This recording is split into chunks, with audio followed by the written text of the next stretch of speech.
तो बच्चों आज हम हेलोएरीन अर्थात एरिल हैलाइड को बनाने की विधियों का अध्ययन करेंगे, जिसमें हम देखेंगे कि किस प्रकार एरिल हैलाइड बनाया जा सकता है इलेक्ट्रॉन रागी एरोमेटिक प्रतिस्थापन के द्वारा अर्थात इलेक्ट्रोफिलिक एरोमेटिक सब्स्टिट्यूशन रिएक्शन के द्वारा, और एक नाम अभिक्रिया है जो बहुत महत्वपूर्ण है सैंड मायर अभिक्रिया के द्वारा। तो बच्चों और उसके बाद हम हेलोएल्केन्स के कार्बन हैलोजन आबंध की प्रक्रिया का भी अध्ययन करेंगे।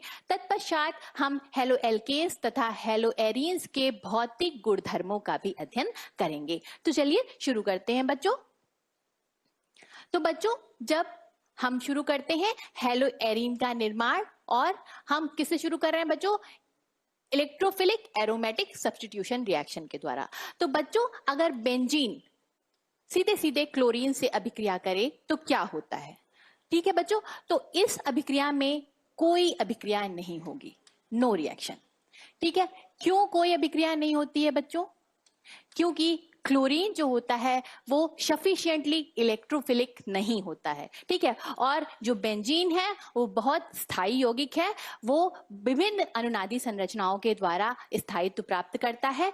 तो अगर बेंजीन पर हमें अटैक कराना है तो हमारे पास जो इलेक्ट्रोफाइल होना चाहिए वो प्रबल इलेक्ट्रोफाइल होना चाहिए। तो अगर हमें क्लोरीन से बेंजीन की अभिक्रिया कराकर क्लोरोबेंजीन प्राप्त करना है तो हम क्या करें? तो देखिए हम क्या करते हैं, एक लुईस अम्ल का प्रयोग करते हैं, निर्जल AlCl3 अर्थात निर्जल एल्युमिनियम क्लोराइड का प्रयोग करते हैं। तो हमें क्या प्राप्त होता है? क्लोरोबेंजीन प्राप्त होती है और हाइड्रोजन क्लोराइड प्राप्त होता है। देखिए इस अभिक्रिया की क्रियाविधि देखते हैं कि कैसे यह अभिक्रिया होती है। तो सबसे पहले वाले चरण में बच्चों हम जानते हैं कि क्लोरीन के पास 3 लोन पेयर ऑफ इलेक्ट्रॉन होते हैं। ठीक है, ये लोन पेयर ऑफ इलेक्ट्रॉन ये इस लुईस अम्ल को देंगे क्योंकि इनके पास इलेक्ट्रॉनों की कमी होती है। तो देखिए बच्चों क्या बनता है, एक इंटरमीडिएट बनता है, क्योंकि इस क्लोरीन ने अपने इलेक्ट्रॉन दिए हैं, इस पर धनावेश आता है और इन्होंने इलेक्ट्रॉन ले लिए हैं एल्युमिनियम क्लोराइड ने, इसलिए इन पर ऋणावेश आ जाता है। क्योंकि क्लोरीन एक विद्युत ऋणात्मक तत्व है, ठीक है, तो वो इस बंध के इलेक्ट्रॉनों को अपनी ओर खींचता है। और देखिए बच्चों हमें क्या प्राप्त होता है? क्लोरीनियम आयन प्राप्त होता है और AlCl4- प्राप्त हो जाता है। ठीक है, तो अब ये जो क्लोरीनियम आयन है ये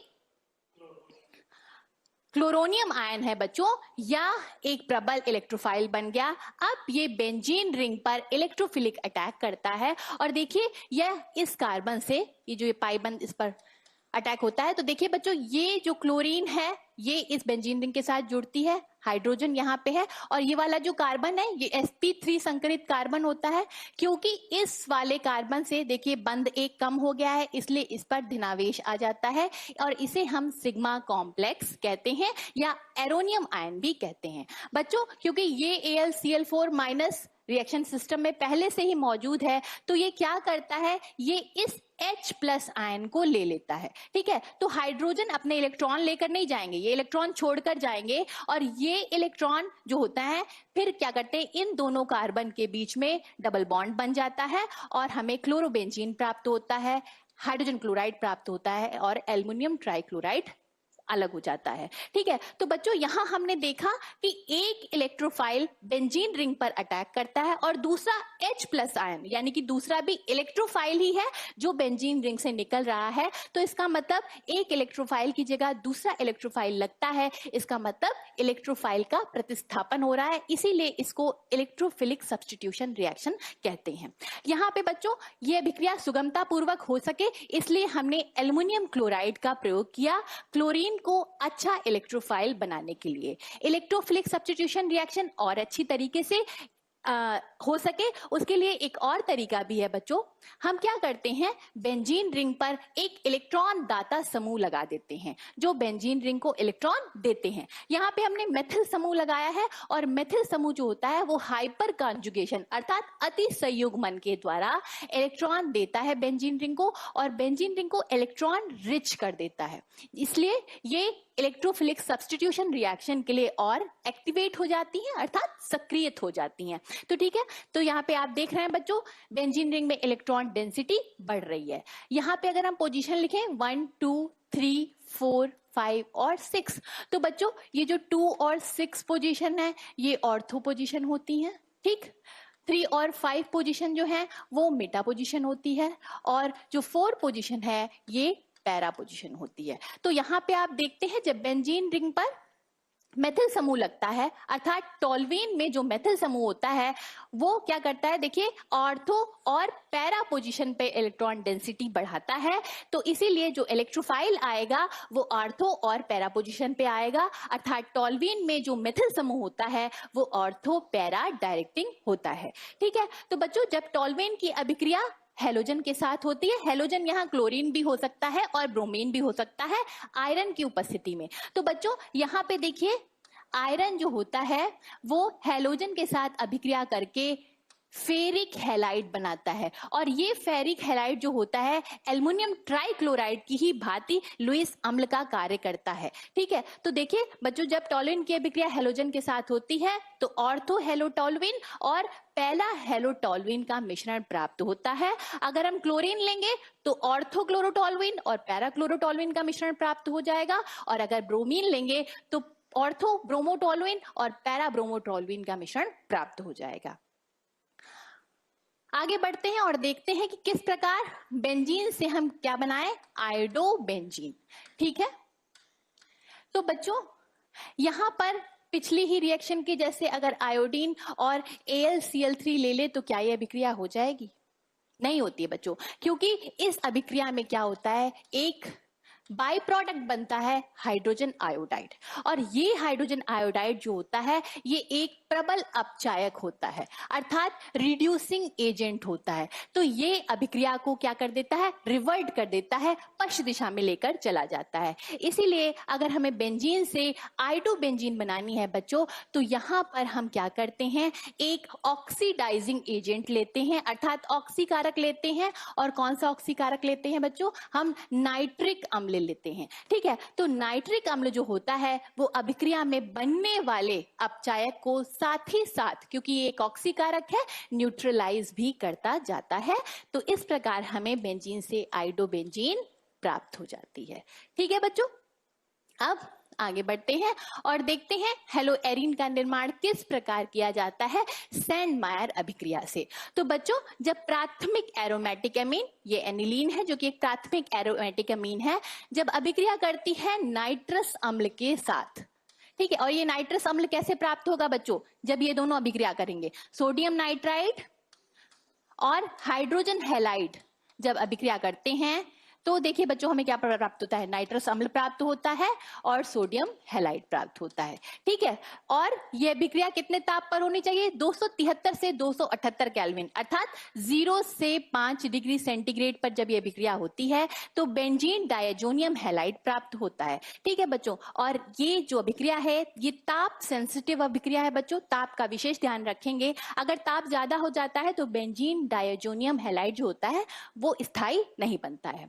जब यह अभिक्रिया करता है क्यूप्रस हैलाइड के साथ बच्चों तो हमें एरिल हैलाइड प्राप्त हो जाता है। अगर हम क्यूप्रस क्लोराइड का प्रयोग करेंगे तो हमें क्लोरोबेंजीन प्राप्त हो जाएगा। अगर हम क्यूप्रस ब्रोमाइड का प्रयोग करेंगे तो हमें ब्रोमोबेंजीन प्राप्त हो जाएगा।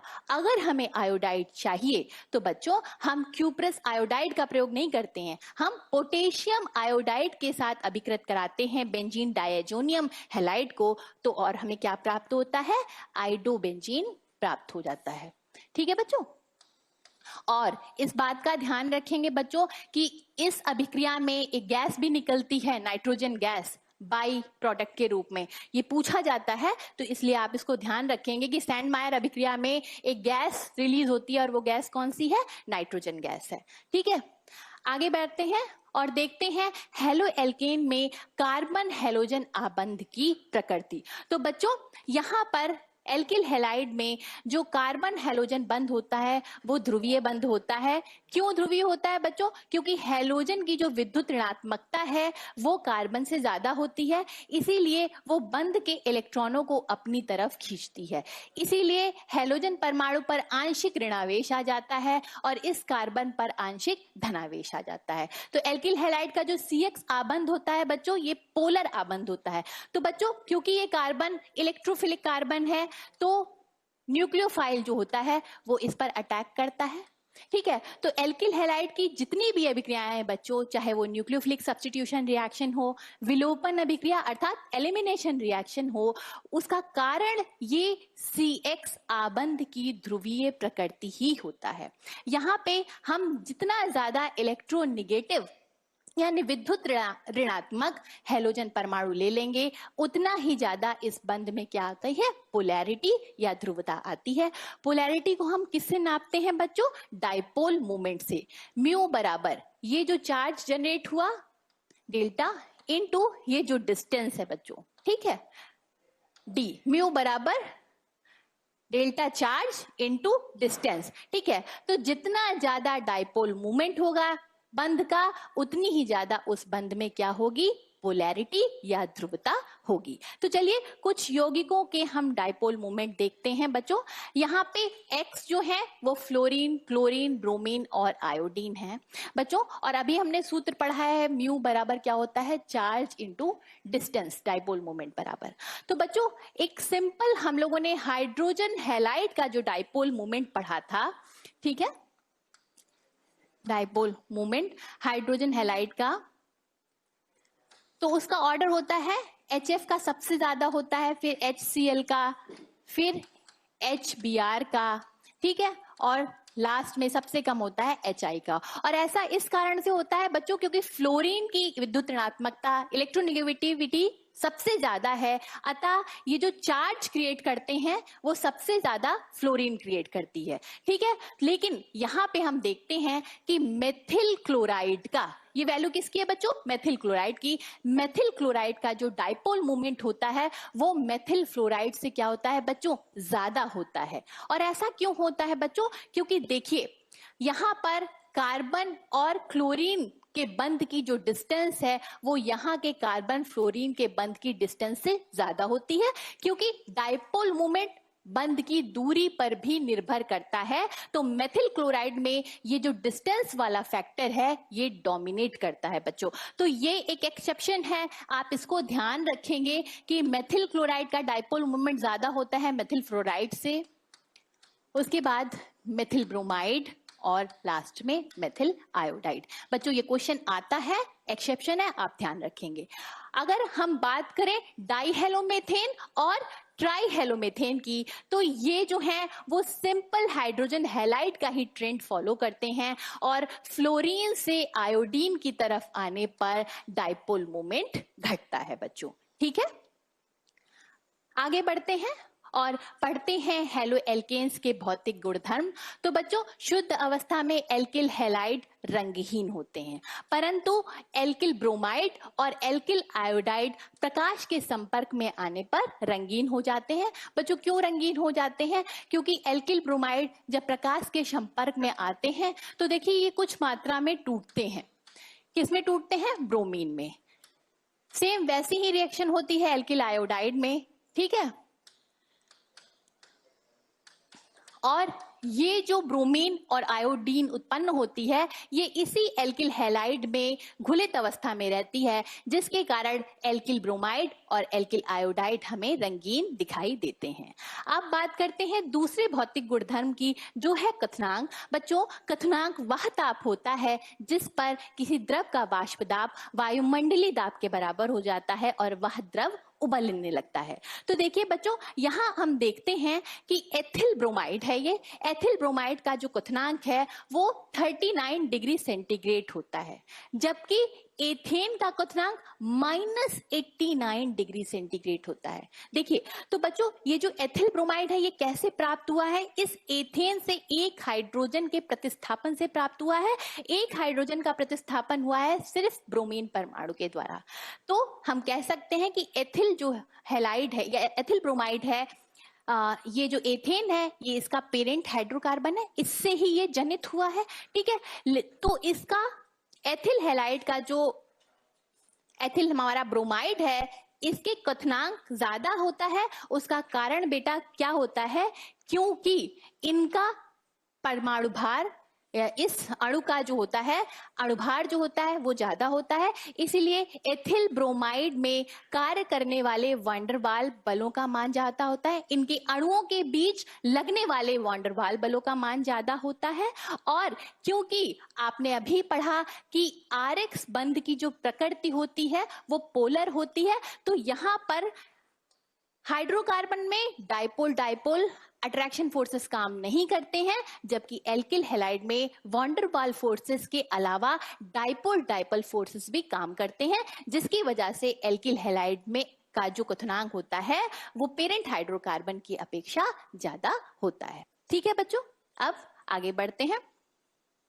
तो देखिए बच्चों, यहाँ पे कुछ यौगिकों के क्वथनांकों में बदलाव की प्रकृति दिखाई गई है। जैसे जैसे हमारे एल्किल समूह का आकार बड़ा होता जाता है बच्चों, क्वथनांक बढ़ता जाता है। ठीक है, मेथिल क्लोराइड का क्वथनांक -24 है, एथिल क्लोराइड का 12 डिग्री सेंटीग्रेड, प्रोपिल क्लोराइड का 47 डिग्री सेंटीग्रेड और एन ब्यूटिल क्लोराइड का 78 डिग्री सेंटीग्रेड। और ऐसा इस कारण होता है कि एल्किल समूह का आकार बढ़ने के साथ साथ वैंडरवाल बलों का मान बढ़ता है, क्योंकि पृष्ठ क्षेत्रफल बढ़ता है। तो यहाँ पर हम लिख सकते हैं बच्चों कि वैंडरवाल्स बल जो होते हैं बल वो समानुपाती होते हैं पृष्ठ क्षेत्रफल के। ठीक है, क्षेत्रफल के। ठीक है बच्चों, अब यहाँ पे देखते हैं कि जब हम एल्किल समूह समान रखते हैं और हैलोजन परमाणु का अणुभार बढ़ाते जाते हैं, ठीक है, तो देखिए क्या होता है, क्वथनांक भी बढ़ता जाता है। ठीक है, क्योंकि यौगिक का अणुभार बढ़ रहा है। एथिल फ्लोराइड का जो क्वथनांक है वो -38 डिग्री सेंटीग्रेड है, एथिल क्लोराइड का 12 डिग्री सेंटीग्रेड, एथिल ब्रोमाइड का 38 डिग्री सेंटीग्रेड और एथिल आयोडाइड का 72 डिग्री सेंटीग्रेड होता है। तो यहाँ से हम कह सकते हैं कि वैंडरवाल बल जो होते हैं वो अणुभार के भी समानुपाती होते हैं। ठीक है, पृष्ठ क्षेत्रफल के भी समानुपाती होते हैं और अणुभार के भी समानुपाती होते हैं। जब हम यौगिक में हैलोजन आटम का नंबर बढ़ा देते हैं तो देखिए यौगिक का अणुभार तो बढ़ ही जाएगा, इसीलिए हैलोजन परमाणुओं की संख्या बढ़ाने पर भी यौगिक का क्वथनांक बढ़ता है। मेथिल क्लोराइड का क्वथनांक -24 डिग्री सेंटीग्रेड होता है, डाइक्लोरोमेथेन का 40 डिग्री सेंटीग्रेड, क्लोरोफॉर्म का 61 डिग्री सेंटीग्रेड और कार्बन टेट्राक्लोराइड का 77 डिग्री सेंटीग्रेड हो जाता है। ठीक है बच्चों, आगे बढ़ते हैं और इसे एक बार चार्ट के द्वारा भी समझते हैं। यहाँ पे कुछ एल्किल हैलाइडों के क्वथनांकों की तुलना की गई है। तो बच्चों हम यहाँ पर देखते हैं, देखिए ये क्लोराइड है, ये वाला ब्रोमाइड है और ये वाला आयोडाइड है। ठीक से लिख देती हूँ, ये क्लोराइड है और ये वाला ब्रोमाइड है। ठीक है बच्चों, तो देखिए यहाँ पे क्या होता है, एल्किल समूह समान रहता है और हम हैलोजन परमाणुओं में परिवर्तन कर रहे हैं। हैलोजन परमाणु का परमाणु भार क्या कर रहे हैं, बढ़ाते जा रहे हैं। तो देखिए क्वथनांक में क्या होता जाता है, वृद्धि होती जाती है। तो इसके कारण हम यहाँ से कह सकते हैं जो एल्किल आयोडाइड होते हैं, अगर एल्किल समूह हमारा समान है तो एल्किल आयोडाइड का क्वथनांक एल्किल ब्रोमाइड से ज्यादा होगा और एल्किल ब्रोमाइड का क्वथनांक एल्किल क्लोराइड से ज्यादा होगा। अगर आप पीले वाले बार को कंसीडर करें बच्चों, तो आप देखते हैं कि हमारा ये आयोडीन है, ये भी आयोडीन है। और तो देखिए जैसे जैसे एल्किल समूह का आकार बढ़ता जाता है, क्वथनांक क्या होता जा रहा है बच्चों, बढ़ता जा रहा है, क्योंकि एल्किल समूह का आकार बढ़ने के साथ साथ पृष्ठ क्षेत्रफल बढ़ता है और पृष्ठ क्षेत्रफल बढ़ने के साथ साथ क्वथनांक का भी मान बढ़ता है, क्योंकि वैंडरवाल फोर्सेस बढ़ते हैं। ठीक है बच्चों, आगे बढ़ते हैं और देखते हैं समावयवी हेलो एल्केन में श्रृंखलन होने के साथ क्वथनांक पर क्या प्रभाव पड़ता है। तो यहाँ पे देखिए ये समावयवी हेलो एल्केन है, इन सभी में कार्बन परमाणुओं की संख्या 4 है, 1 2 3 और 4, 1 2 3 और 4। ठीक है, कार्बन परमाणु 4 है और सभी में जो हैलोजन परमाणु लगा है वो ब्रोमीन है। ठीक है, तो ये सारे समावयवी हैं। अंतर क्या है, केवल एल्किल समूह की संरचना बदल रही है बच्चों। यहाँ पे एल्किल समूह में श्रृंखलन होता जा रहा है। ठीक है, एल्किल समूह में श्रृंखलन होता जा रहा है। तो हम देखते हैं जैसे जैसे एल्किल समूह में श्रृंखलन होता है, क्वथनांक का मान कम होता जाता है।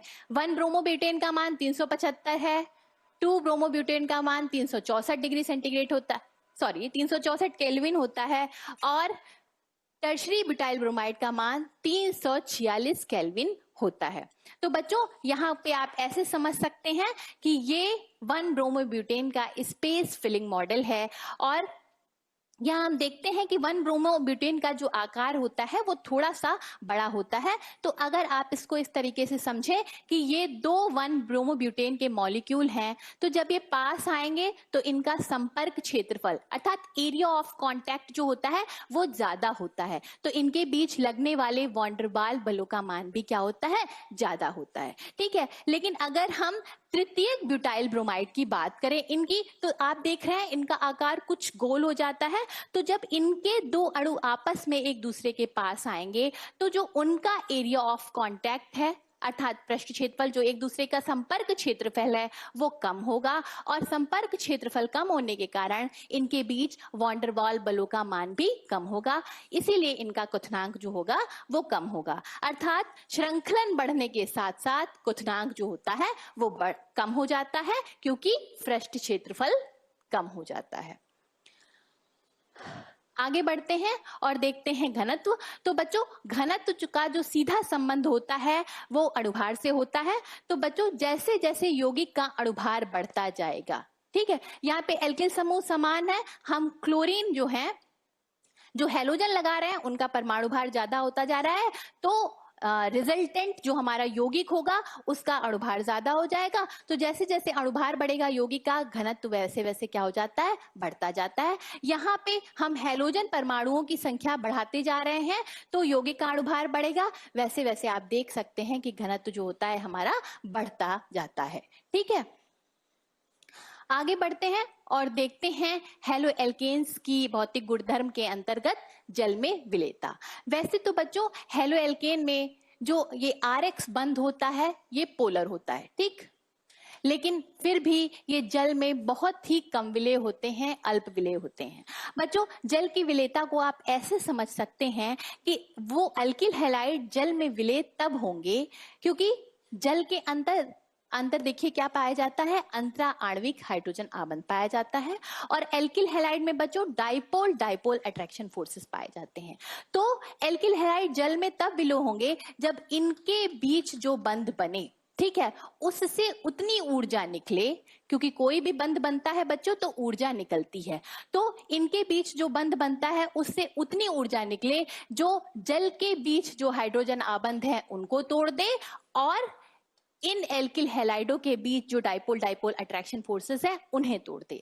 पर ऐसा होता नहीं है, ये जो ऊर्जा निकलती है ये काफी कम होती है, ये इस हाइड्रोजन बॉन्डिंग को ना तोड़ पाती है ना इस डाइपोल मूवमेंट को तोड़ पाती है, जिस कारण एल्किल हैलाइड जल में विलेय नहीं होते हैं। लेकिन अगर हम बात करें कार्बनिक यौगिकों के विलेयता की, तो बच्चों यहाँ हमने एसीटोन लिया है, और एसीटोन में भी देखिए इस विलायक में भी डाइपोल डाइपोल अट्रैक्शन पाया जाता है। तो देखिए, और हमारे एल्किल हैलाइड में भी डाइपोल डाइपोल अट्रैक्शन पाया जाता है। तो इनके बीच जब बंध बनता है, ठीक है, इनके बीच जब बंध बनता है तो उससे उतनी ऊर्जा निकलती है जो इन दोनों ही अणुओं के डाइपोल डाइपोल अट्रैक्शन फोर्सेस को तोड़ देती है। इसीलिए एल्किल हैलाइड जो होते हैं वो कार्बनिक विलायकों में विलेय होते हैं। आगे बढ़ते हैं और देखते हैं हेलो एरिन्स के भौतिक गुणधर्म। तो बच्चों समावयवी डाई हेलो बेंजीन के क्वथनांक जो होते हैं वो लगभग समान होते हैं। डाई हेलो बेंजीन अर्थात बेंजीन पर 2 हैलोजन परमाणु लगे हों। तो देखिए बच्चों ये ऑर्थो डाइक्लोरोबेंजीन है, ये मेटा डाइक्लोरोबेंजीन है, मेटा डाइक्लोरोबेंजीन है, और ये पैरा डाइक्लोरोबेंजीन है, और इनके जो क्वथनांक हैं वो देखिए लगभग समान होते हैं। इसका 453 केल्विन है, इसका 446 केल्विन है, और इसका 448 केल्विन है। लेकिन आप यहाँ पे देखते हैं जो पैरा समावयवी है, पैरा डाइक्लोरोबेंजीन है, उसका जो गलनांक होता है वो ऑर्थो और मेटा समावयवियों की अपेक्षा अधिक होता है। देखिए इसका गलनांक 323 केल्विन है, जबकि ऑर्थो डाइक्लोरोबेंजीन का 256 केल्विन है, जब और मेटा डाइक्लोरोबेंजीन का 249 केल्विन है। ठीक है, तो यहाँ पर जो इसका गलनांक है वो ज्यादा क्यों होता है? तो बच्चों गलनांक किसका होता है? ठोस का गलनांक होता है ना, ठोस मॉलिक्यूल, और वो ठोस मॉलिक्यूल जिनकी अणुओं की पैकिंग कॉम्पैक्ट होती है, अच्छी तरीके से पैक होते हैं, जिनके अणु इफेक्टिवली पैकिंग होती है, उनका जो गलनांक होता है वो क्या होता है, उच्च होता है। तो यहाँ पे पैरा जो समावयवी है, इसकी पैकिंग जो होती है, इसकी सममित आकार के कारण एक अणु इस तरह से पैक हुआ, उसके बगल में ही दूसरा अणु पैक हो जाएगा, उसके बगल में दूसरा अणु पैक हो जाएगा। तो इनके अणुओं की जो पैकिंग होती है वो काफी इफेक्टिव होती है, अच्छी तरीके से होती है, इसलिए इनका गलनांक होता है उच्च होता है। अगर हम इस वाले यौगिक को पैक करें तो बच्चों देखिए इतना स्पेस जो है हमारा वो खाली रह जाएगा। तो इनकी पैकिंग और इनकी पैकिंग इतनी इफेक्टिव अच्छी तरीके से नहीं हो पाएगी, इसीलिए इसकी सममित आकृति के कारण, जहां पे कहते हैं ना सममिति आकृति के कारण, इनका जो गलनांक होता है पैरा आइसोमर का वो ज्यादा होता है। ये इंपॉर्टेंट क्वेश्चन है बच्चों, ये पूछा जा सकता है, आप इसका ध्यान रखेंगे।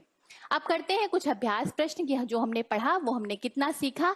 तो यहाँ पे बच्चों क्लोरीनेशन होगा, ठीक है, लेकिन यहाँ पे 2 बेंजीन रिंग है, किसका होगा ये आपको बताना है। तो देखिए बच्चों, यहाँ पे ऑक्सीजन का विद्युत ऋणात्मकता ज्यादा होती है कार्बन से, ये बंद के इलेक्ट्रॉनों को अपनी तरफ खींचेगा, क्योंकि ये इस कार्बन पर आंशिक धनावेश आएगा तो ये बेंजीन रिंग से इलेक्ट्रॉन खींचेगा। तो ये इलेक्ट्रॉन ग्राही समूह है, ये डीएक्टिवेट करेगा बेंजीन रिंग को। तो यहाँ पे क्लोरीनेशन नहीं होगा, क्योंकि नाइट्रोजन पर लोन पेयर ऑफ इलेक्ट्रॉन है, ये बेंजीन रिंग को दे सकता है, इसलिए इस वाली रिंग में ये एक्टिवेट करेगा इलेक्ट्रोफिलिक सब्स्टिट्यूशन रिएक्शन के लिए, तो इस वाली रिंग पर क्लोरीनेशन होगा। और क्योंकि बच्चों यहाँ पर देखिए, यहाँ पे बहुत बड़ा भारी समूह लगा हुआ है इस बेंजीन रिंग पर, तो ऑर्थो समूह पर क्लोरीन नहीं आएगी, क्योंकि एक बल्कि समूह लगा हुआ है, क्लोरीन कहाँ जाएगी, पैरा पोजीशन। तो देखिए हम लिखते हैं प्रोडक्ट NHCO, ठीक, और यहाँ पैरा पोजीशन पे क्लोरीन आ जाएगी। इस तरीके से ये उत्पाद प्राप्त होगा हमें, ठीक। आगे बढ़ते हैं, यहाँ पे निम्नलिखित यौगिकों के कथनांकों को बढ़ते क्रम में व्यवस्थित करना है, ठीक है। ये मिथिल ब्रोमाइड है, इसको हम A लिख लेते हैं, ठीक है। ब्रोमो फॉर्म है CHBr3, ये CH3Cl है, और ये CH2Br2 है, ठीक। ये B, ये C और ये D। तो बच्चों हैलोजन परमाणु अगर कम अणुभार वाला है तो उसका कथनांक कम होता है, क्योंकि वंडर वाल फोर्सेस समानुपाती होते हैं अणुभार के। तो देखिए सबसे कम कथनांक किसका होगा, मेथिल क्लोराइड का। उसके बाद यहाँ पे एक ब्रोमीन लगी है, तो अगर हम इसको ऐसे लिखें तो सबसे कम कथनांक C का हो जाएगा हमारा, CH3Cl, ये C, ठीक है। उसके बाद A का होगा, फिर यहाँ पे 2 ब्रोमीन लगी है, D का होगा, और उसके बाद क्योंकि यहाँ पे 3 ब्रोमीन लगी हैं, B का हो जाएगा। यहाँ पे बात करते हैं 1 क्लोरोप्रोपेन, CH3, CH2, CH2।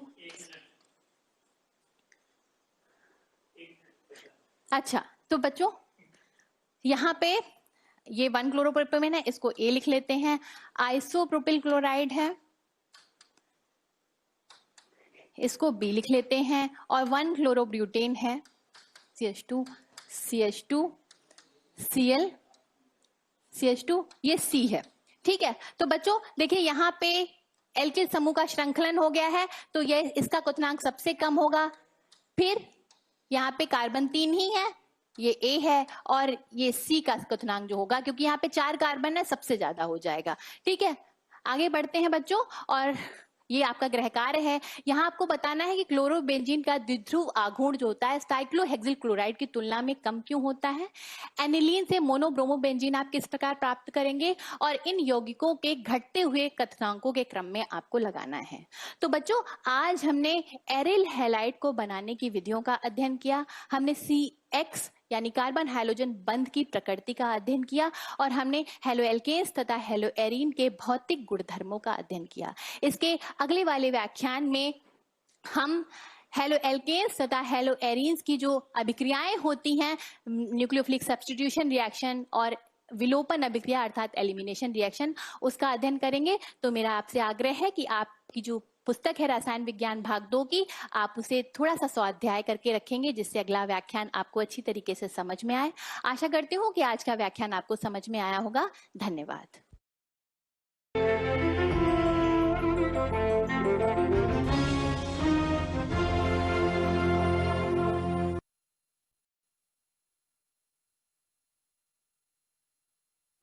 नमस्कार, मैं डॉक्टर प्रिया मिश्रा जीजीआईसी कलाल खेड़िया आगरा से आप सबका स्वागत करती हूँ कक्षा 10 के गणित विषय के अध्याय 8 त्रिकोणमिति का परिचय में। त्रिकोणमिति सभी बच्चों के लिए एकदम नया विषय होगा, परंतु ये बहुत रोचक है। यदि इसके सिद्धांत समझ में आ जाएं, तो इसके सवाल करने में फिर बहुत मजा आता है। इस पाठ के मुख्य शिक्षण बिंदु रहेंगे, पहले हम त्रिकोणमिति का परिचय देंगे, फिर त्रिकोणमितीय अनुपात के बारे में बताएंगे, फिर कुछ विशेष कोणों के त्रिकोणमितीय अनुपातों के मान निकालेंगे, पूरक कोणों के त्रिकोणमितीय अनुपात निकालेंगे और अंत में त्रिकोणमितीय सरसमीकाओं के बारे में पढ़ेंगे। तो आइए जानते हैं त्रिकोणमिति किसे कहते हैं। जैसा कि देख रहे हैं, त्रिकोणमिति दो शब्दों से मिलकर बना है, त्रिकोण और मिति। ग्रीक के ट्रिग्नोमेट्री, ट्रिग्नोन और मेट्रॉन शब्द से मिलकर बना है। ट्रिग्नोन का मतलब है त्रिभुज और मेट्रॉन का मतलब है माप, यानी त्रिभुज की माप से संबंधित है त्रिकोणमिति। त्रिकोणमिति गणित की वह शाखा है जिसमें एक त्रिभुज की भुजाओं और कोणों के बीच संबंध का अध्ययन किया जाता है। प्राचीन काल में त्रिकोणमिति पर किए गए कार्य का उल्लेख मिस्र और बेबीलोन में मिलता है। उस समय खगोलविद पृथ्वी से तारों और ग्रहों की दूरी नापने में इसका प्रयोग किया करते थे। तो आइए पढ़ते हैं त्रिकोणमितीय अनुपात के बारे में। हम अगर अपने आसपास देखें तो आराम से हम समकोण त्रिभुज की कल्पना कर सकते हैं। जैसे यदि हम किसी मीनार को देखना चाहते हैं, तो मीनार जमीन पर ऊर्ध्वाधर खड़ी है। जमीन से मीनार के बीच में हम मान सकते हैं 90 डिग्री का कोण बन रहा है। और यदि हम मीनार के शीर्ष को देखें, तो शीर्ष को नीचे बिंदु से मिला सकते हैं और इस प्रकार एक समकोण त्रिभुज